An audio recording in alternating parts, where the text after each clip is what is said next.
Iglesia, buenas noches. Quiero pedirles que me acompañen a Génesis 4,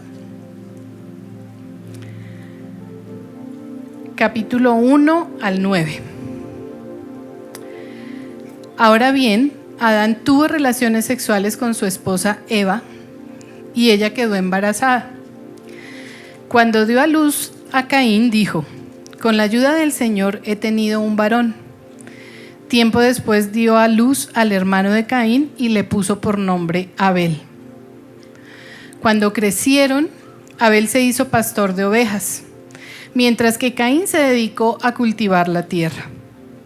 Al llegar el tiempo de la cosecha, Caín presentó algunos de sus cultivos como ofrenda para el Señor.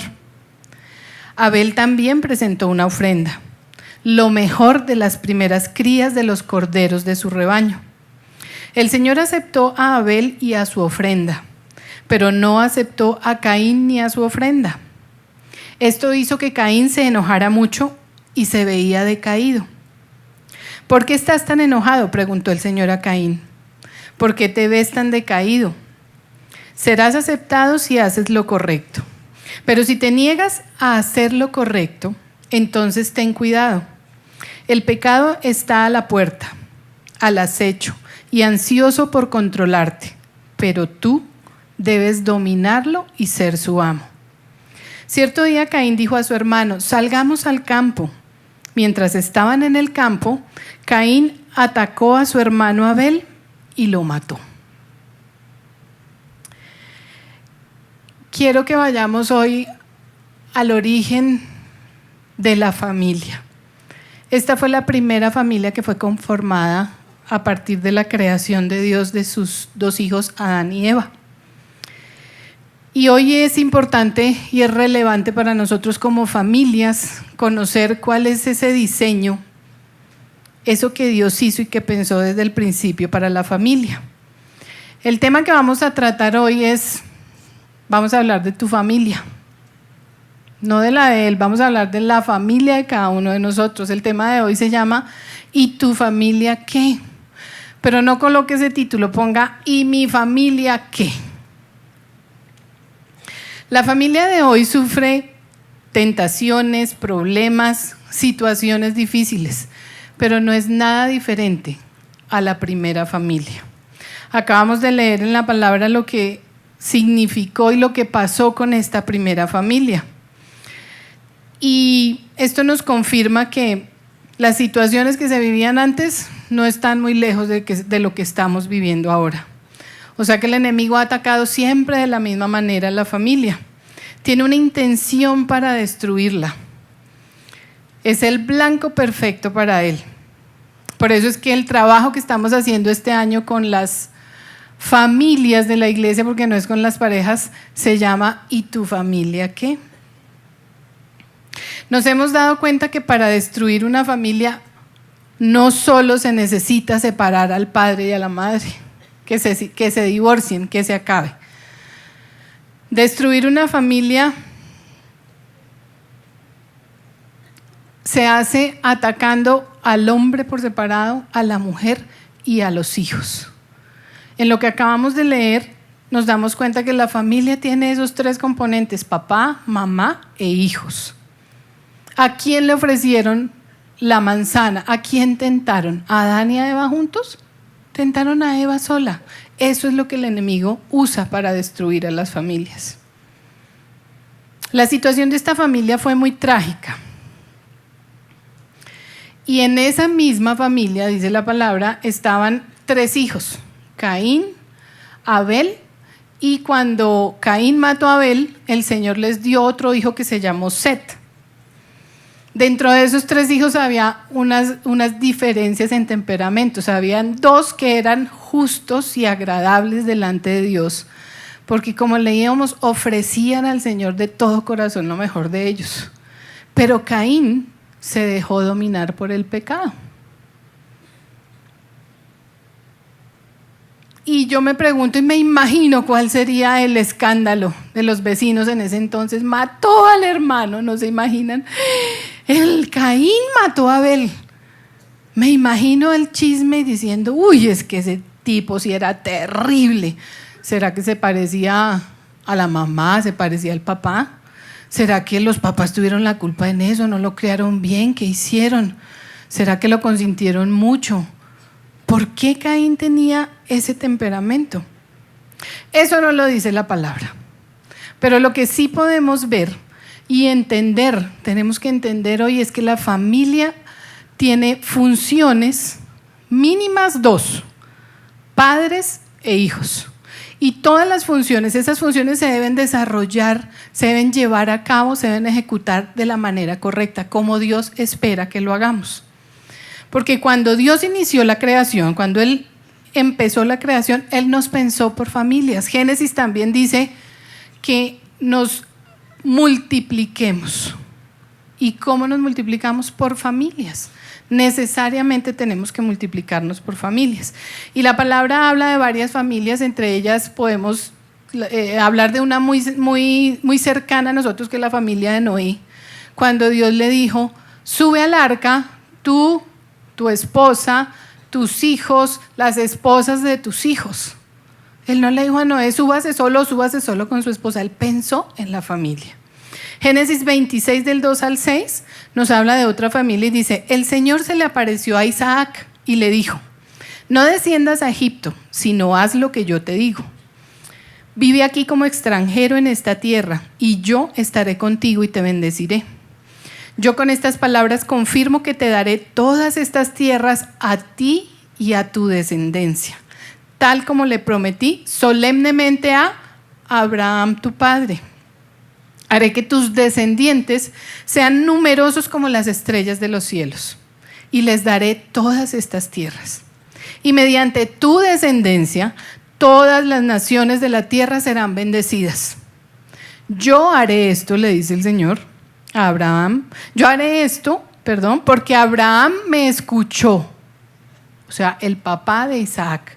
Abraham me escuchó y obedeció todos mis requisitos, mandatos, decretos e instrucciones.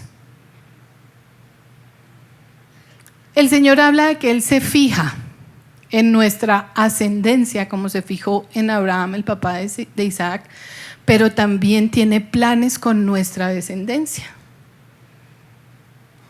El Señor asume que nosotros vamos a cumplir esas funciones como Él las pensó, a cabalidad. Que lo vamos a hacer bien, ¿para qué? Para que podamos encontrar toda esta bendición que está prometida en la palabra. Necesita que lo hagamos bien. Pero ¿qué pasa? Cuando alguno de nosotros, bien sea padre o bien sea hijo, no cumple con su función según el mandato de Dios, nos convertimos en una familia disfuncional. Todos tenemos el concepto que una familia, y tu familia es funcional, es disfuncional, eso significa que mis padres están separados. Pero una familia no es disfuncional solamente porque los papás estén separados, o porque no haya papás, o porque no se aguantaron el uno al otro por lo que haya sido. No es una pareja disfuncional, es una familia disfuncional cuando alguno de los dos no cumple. Y es muy grave, sí, que los papás no cumplamos con nuestra parte. ¿Por qué? Porque no estamos dejando un modelo correcto a nuestros hijos. Porque el modelo no es adecuado y porque muy seguramente nuestros hijos pueden cometer los mismos errores. Es grave. Pero es igual de grave cuando los hijos no cumplen. ¿Por qué? Porque pasa lo que le pasó a Caín. Lo que él hizo con su hermano afectó a toda su familia. Entonces, si un hijo no cumple con su función, termina afectando a toda su familia y no se cumple el plan de Dios para esa familia. No significa que no se pueda, si es el caso que nos haya pasado, que tengamos esos casos con hijos rebeldes o hijos complicados, no significa que no se pueda, pero no va a ser tan fácil conseguirlo. Lo grave de no ser conscientes de esto es que en esos procesos la fe de los hijos se quiebra y el rol de los papás, que es tan importante, se empieza a desconocer. Yo quiero que oigamos algo. Yo hice una pregunta entre los hijos y los padres de la iglesia. Aquí en la iglesia tenemos toda la materia prima. Entonces hice una pregunta que quiero que ustedes escuchen y la intención es detectar qué pasa entre las familias de nosotros. ¿Qué está pasando en nuestra familia hoy en día? Entonces, la pregunta es, ¿cuáles son las fallas que cometen los papás y los hijos en casa que impiden una correcta relación entre ellos? Pues lo que los adolescentes nos cuentan es que dicen una cosa y hacen y se comportan de otra manera. Bueno, es frecuente escuchar en las ovejas de universitarios que sus papás no se preocupan por lo que sienten. A veces no saben escucharlos, no propician ambientes de comunicación para aclarar sus dudas o para enseñarlos. Evidencian ante sus hijos que no hay unidad entre los papás, la casa no es un lugar donde ellos puedan estar. Tampoco se les permite cometer errores, les exigen perfección y no se dan cuenta que ellos mismos no cumplen. Bien, lo que muchos adultos nos han dicho es que se convierten, o a veces el hijo se convierte en papá de sus papás. Tienen que estarlos cuidando. Otros papás, para enseñarlos a crecer a ellos, los abandonan. Es decir, pasan a un extremo donde usted ya es adulto, usted ya sabe cuáles son las decisiones, haga lo que usted ya sabe debe hacer. Entonces los dejan muy solos y los abandonan.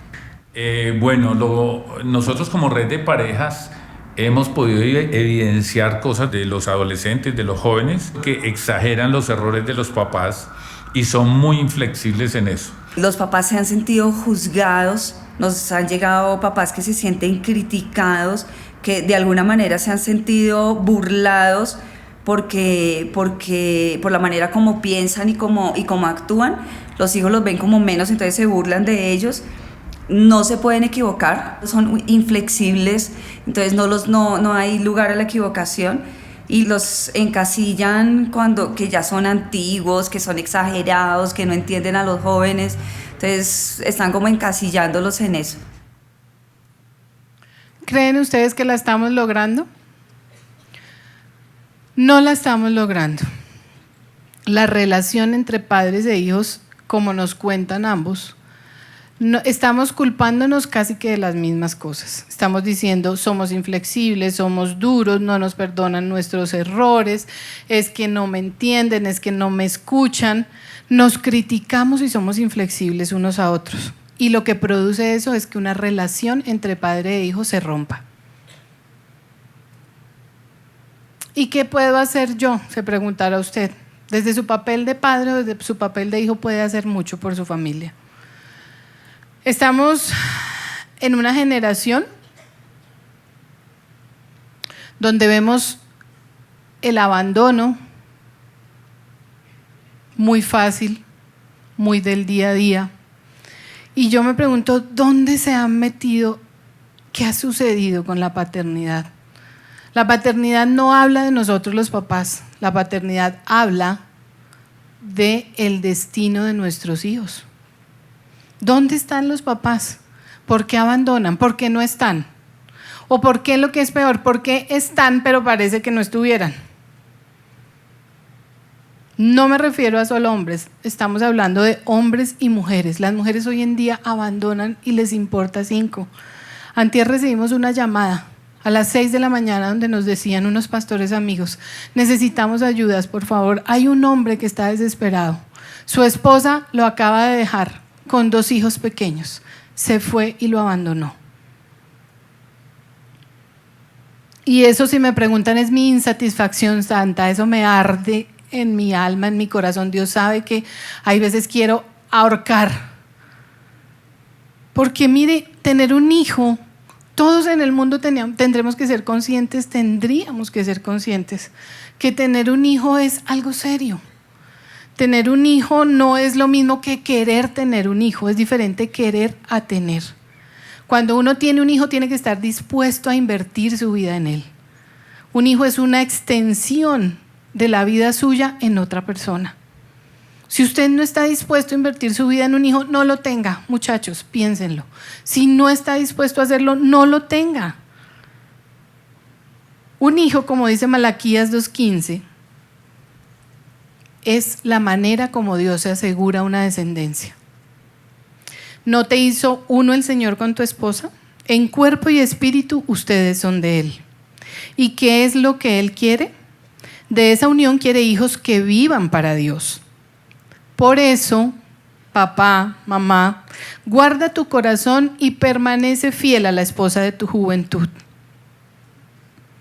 Hace un mes más o menos estuvimos en una charla de familia y nos contaron cosas que, me preocuparon tanto y yo dije, Señor, tenemos que hablar de esto. Afanó mucho mi corazón unas estadísticas que nos daban donde lo que está sucediendo es que en los países latinoamericanos ya se están transformando las leyes de esa nación para que salgan palabras de las constituciones que digan que el matrimonio es entre hombre y mujer, y las están cambiando por palabras que permitan la unión entre dos personas del mismo sexo.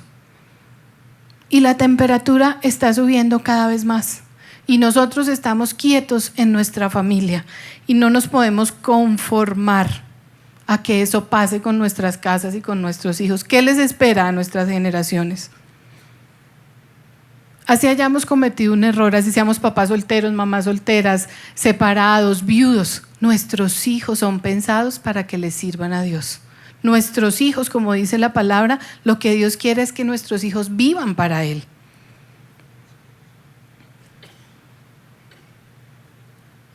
Vamos a conocer cuál es el mandato de Dios para los padres.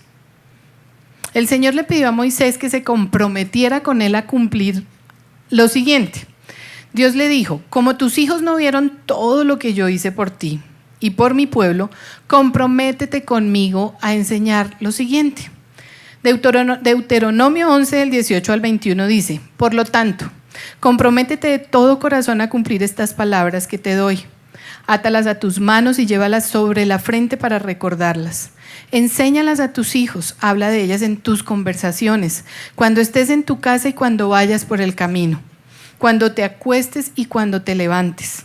Escríbelas en los marcos de la entrada de tu casa y sobre las puertas de la ciudad, para que mientras el cielo esté sobre la tierra, tú y tus hijos prosperen en la tierra que el Señor juró dar a tus antepasados. Quiero que piense de esta manera. Usted hoy está escribiendo la historia de sus hijos. La historia suya ya se escribió. ¿Fue buena? ¡Qué bendición! ¿No fue tan buena o fue demasiado mala? ¿Qué va a hacer al respecto? ¿Usted quiere que sus hijos repitan esa historia? ¿Cómo va a hacer usted para escribir la historia correcta para su hijo? Primero, papá, sane su corazón. Usted tiene que depender de Dios cada día. Cuando uno es papá, tiene que venir a Dios todos los días. Tiene que anhelar la dirección del Espíritu Santo. Tiene que estar permanentemente arreglando los asuntos con Dios. ¿Para qué? Para que desde un corazón de papá que es agradable a Dios, usted pueda impartir cosas buenas a sus hijos. Usted tiene que entender que usted es el cerco espiritual para su hijo. Y eso depende solamente de la relación que usted tenga con Dios. ¿Cómo pretende usted que su hijo tenga una relación con Dios si usted viene a la iglesia por cumplir? Y su vida diaria, como nos decían, no refleja lo que está pasando, lo que Dios está haciendo. Usted tiene que mostrarle a su hijo un Dios que transforma, y eso empieza por usted. Segundo, preséntese ante su hijo como un ser humano normal. Un papá es una persona de carne y hueso. Un papá es una persona que comete errores. Pero si usted es un ogro, un padre inalcanzable, un padre intachable, un padre perfecto, o quizás un padre permisivo, que permite que su hijo haga todo con tal de que no se le vaya, con tal de que no salga de su casa, con tal de que le dé gusto en lo que usted quiere obtener de él, usted no está haciendo bien, papá. Usted no está presentándole a su hijo a Dios. Y cuando su hijo se tenga que encontrar con Dios, no va a poder tener una buena relación, porque Dios es un Dios que dejó escrita en la palabra mandatos, instrucciones y que espera obediencia. Entonces no le está presentando a Dios correctamente si está siendo permisivo. Arrepiéntase y pida perdón, papá.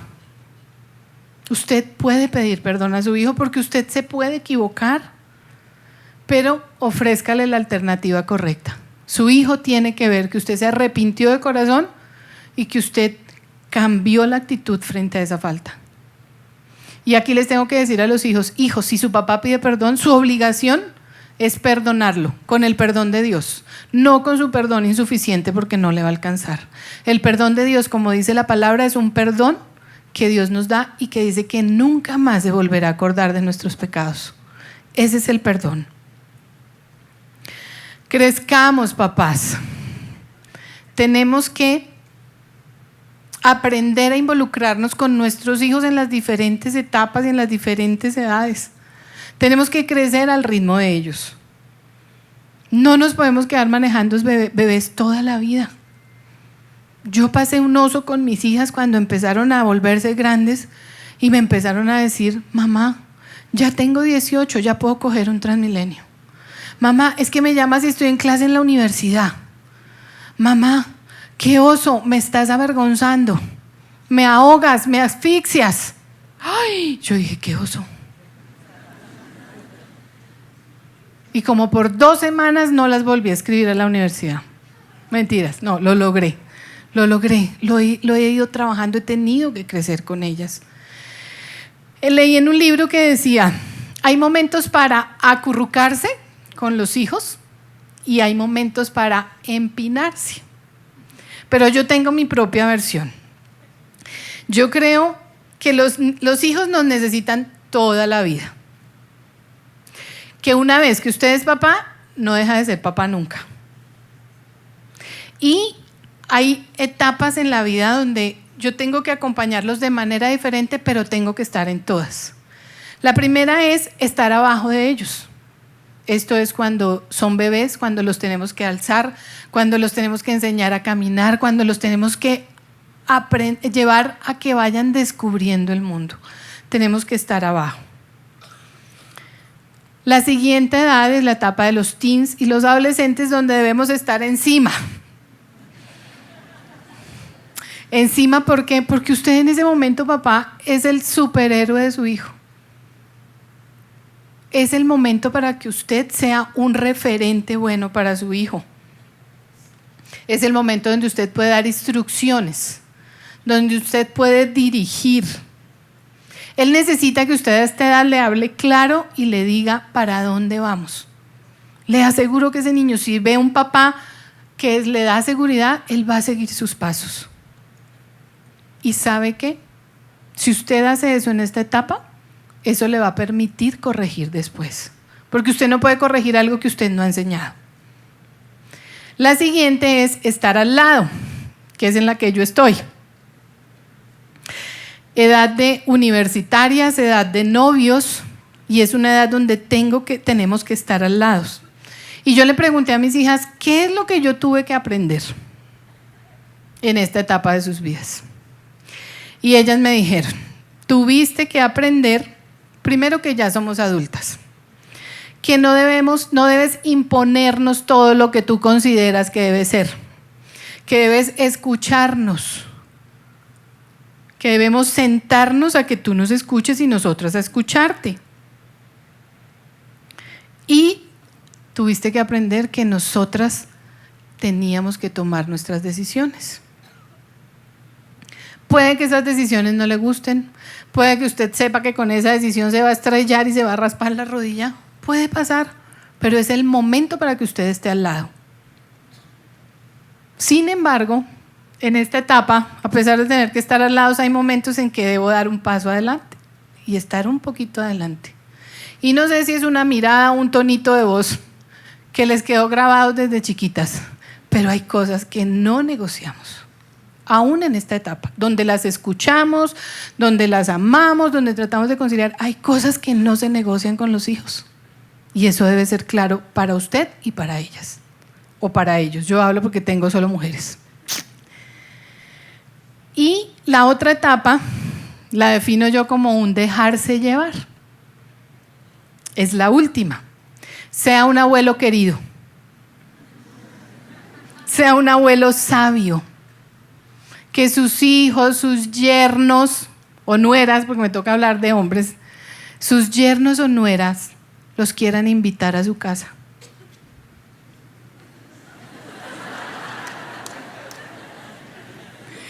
Es momento para que usted pueda acompañar, dejarse llevar, para que usted pueda apoyar. Yo quiero que cuando yo sea anciana, le digo yo a mis hijas, yo quiero que cuando yo sea anciana, ustedes sean consideradas conmigo. ¿Por qué? Porque yo fui considerada con mis papás.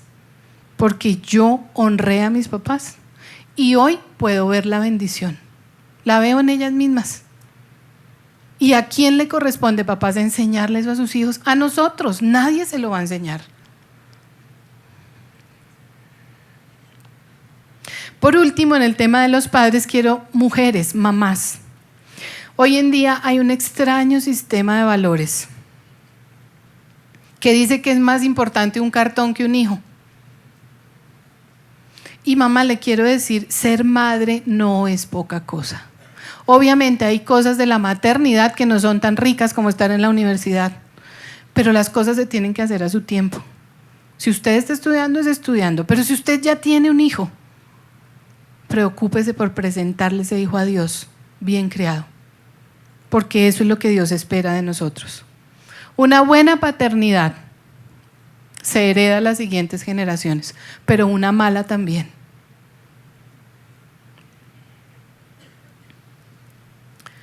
Éxodo 20:12 resume el mandamiento para los hijos diciendo: honra a tu padre y a tu madre, entonces tendrás una larga vida y plena en la tierra que el Señor tu Dios te da.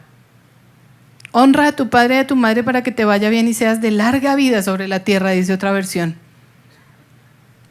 La palabra no dice, si tu papá actúa bien, hónralo. Si tu papá no te abandona, entonces sí, hónralo.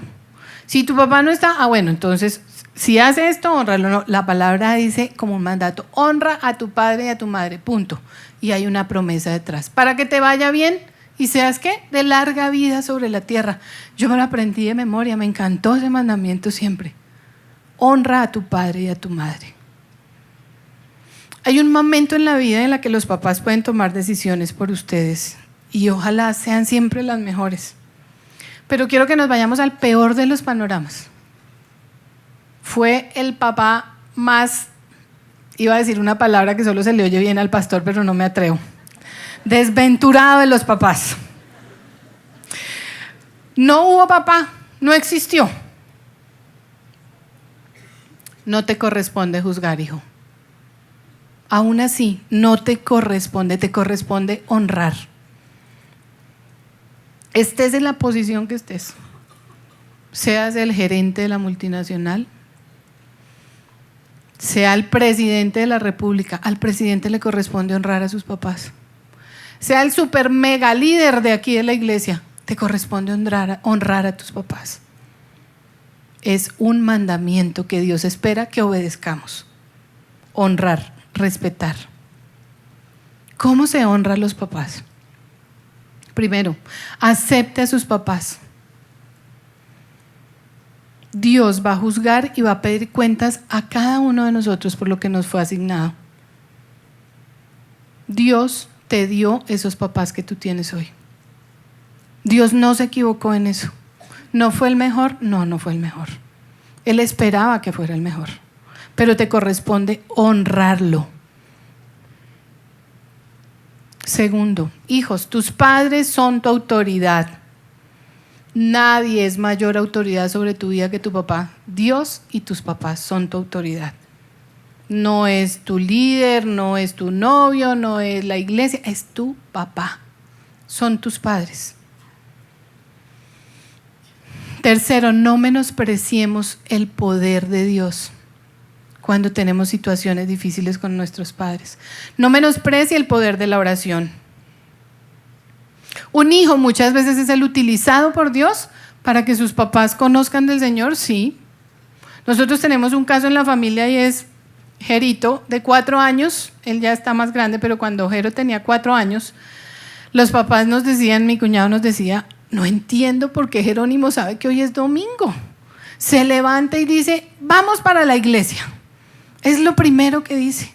Y sí, muchos de nosotros hemos sido utilizados para traer a nuestros hijos a los pies de Dios. pero eso no me hace superior a ellos. Eso al contrario me compromete, me responsabiliza de su salvación y de un buen testimonio en mi casa.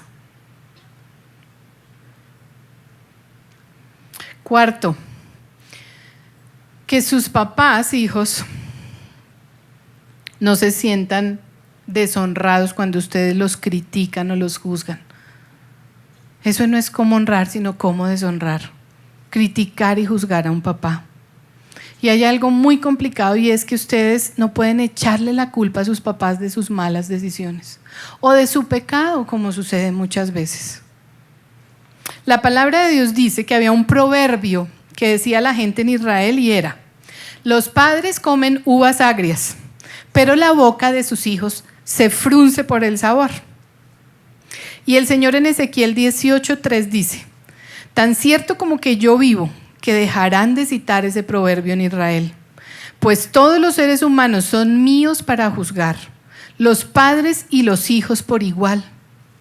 Esta es mi regla: la persona que peque es la que morirá.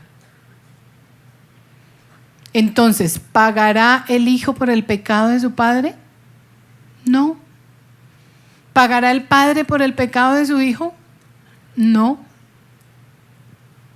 Dios, el Padre perfecto, creó dos hijos perfectos en un ambiente perfecto, y aún así decidieron rebelarse contra Él.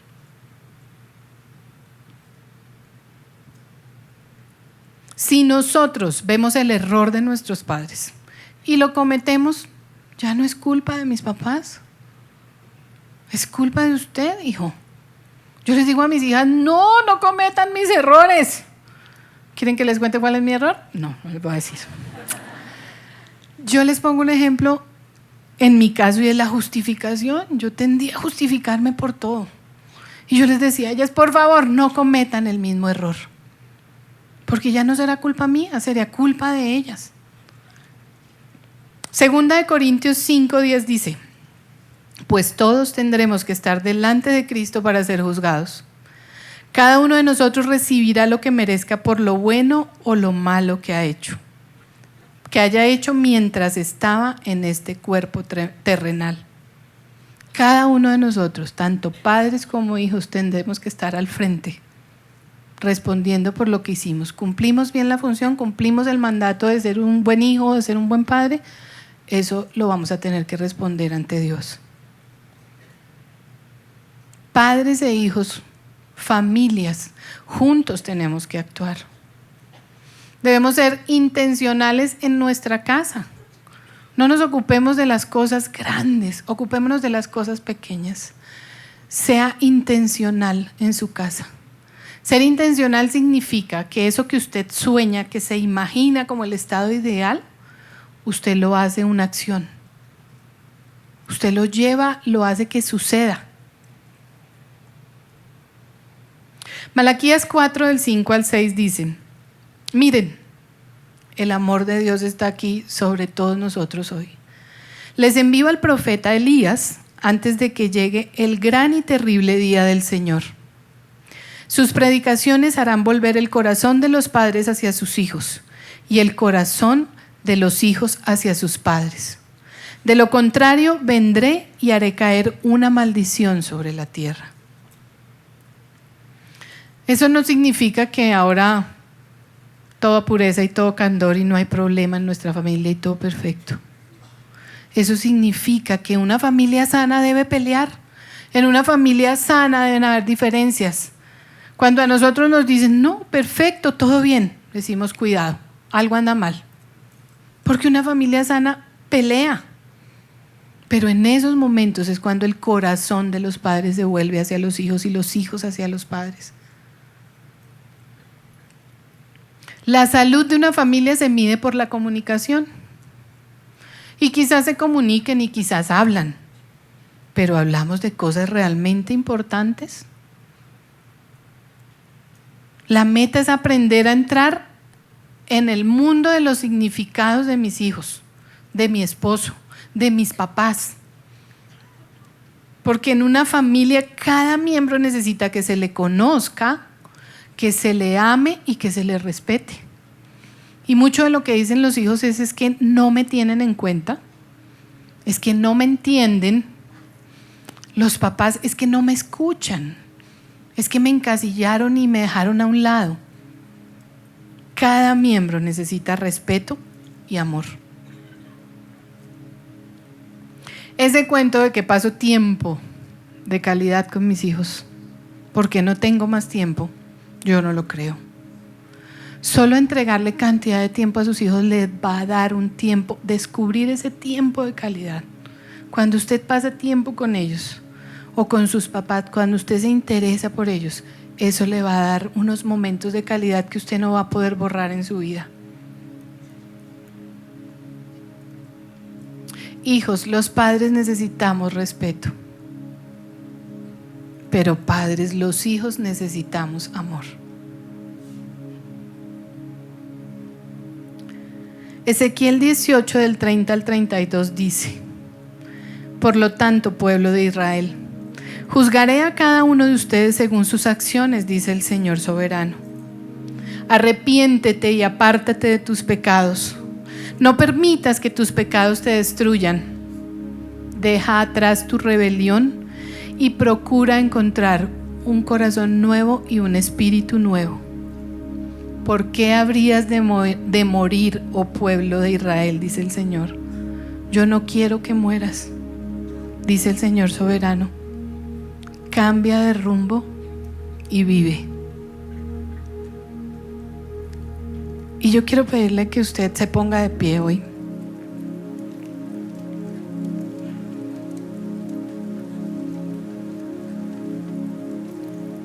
Y que de todo su corazón oremos agradecidos con Dios. Señor, nosotros te damos gracias por esta palabra. Gracias porque tú no nos llamas la atención, sino llamas nuestra atención, diciéndonos: hay una nueva oportunidad para ti. Arrepiéntete, cambia el rumbo de tu vida, de tu familia, cambia el rumbo que has tomado como hijo, como padre. Gracias porque dejaste escrito en tu palabra cada cosa que yo como padre debo hacer y cada cosa que como hijo tú esperas que yo haga. Te pedimos perdón porque nos hemos maltratado, nos hemos menospreciado, no nos hemos valorado ni hemos tomado el tiempo para conocernos. Perdónanos, Señor, como padres, si no hemos sido el ejemplo que nuestros hijos necesitan. Perdónanos por no enseñar tu palabra con nuestra vida. Perdónanos, Señor, si como hijos no honramos a nuestros padres y nos sentimos con derecho de juzgar, de menospreciar. Honra significa que estoy orgulloso de ellos. Honra significa que así no esté orgulloso, lo respeto, lo amo con tu amor. Hoy, Señor, me comprometo contigo a obedecer lo que dice tu palabra. Quiero ser una parte de mi familia con intención de aportar en ella lo que tú me das, Señor, para que podamos cambiar el rumbo de nuestra casa. Yo te pido hoy sobre cada una de estas personas un corazón nuevo y un espíritu nuevo. Yo proclamo, Señor, que la relación que tú tuviste con tu hijo es el modelo perfecto de un padre y un hijo. Y yo te pido, Señor, que hoy restaures relaciones y que nos permitas vivir para agradarte a ti. Gracias, Dios. Gracias, Señor.